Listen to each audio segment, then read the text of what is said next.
Isambulo seshumi nambili.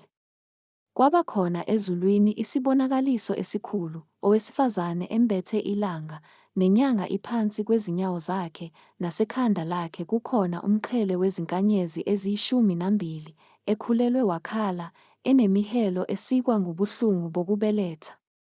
Kwabonakala esinye isibonakaliso ezulwini, bheka, nango udrago omkhulu obomvu, enamakhanda ayisikhombisa nezimpondo eziyishumi, nasemakhanda akhe enemiqhele eyisikhombisa, umsila wakhe wadonsa okwesithathu kwezinkanyezi zezulu, waziphonsa emhlabeni. Nodrago wema phambi kowesifazane obeza kubeletha, ukuze kuthi nxa esebelethile ashwabadele umntwana wakhe. Wabeletha umntwana wesilisa ozakubusa izizwe zonke ngentonga yensimbi, nomntanakhe wahlwithelwa kuNkulunkulu nasesihlalweni sakhe sobukhosi.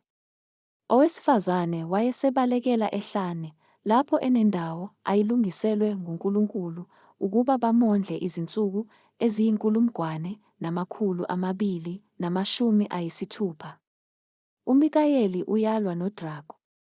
Kwase kuba khona ukulwa ezulwini, uMikayeli nezingelosi zakhe balwa nodrago.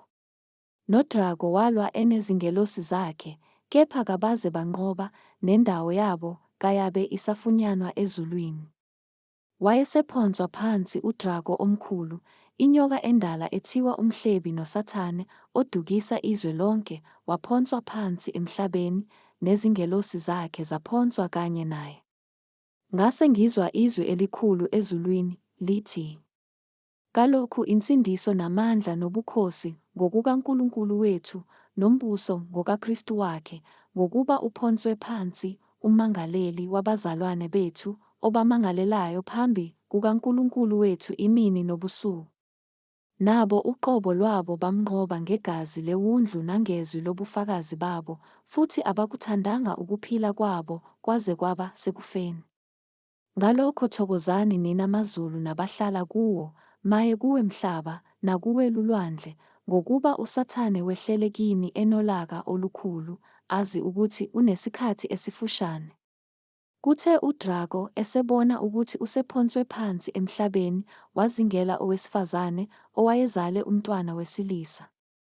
Owesifazane wayesenikwa amaphiko amabili okhozi olukhulu ukuba andizele ehlane endaweni yakhe lapho ondliwa khona isikhathi, nezikhathi, nengxenye yesikhathi, engekho ebusweni benyoka.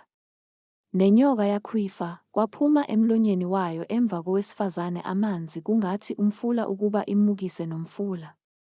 Umhlaba wamsiza owesifazane, umhlaba wakhamisa umlomo wawo, wawuminza umfula owawukhwifa udrago ngomlomo wakhe.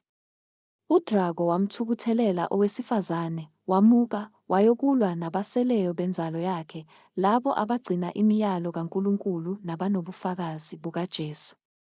Ngema esihlabathini solwandle.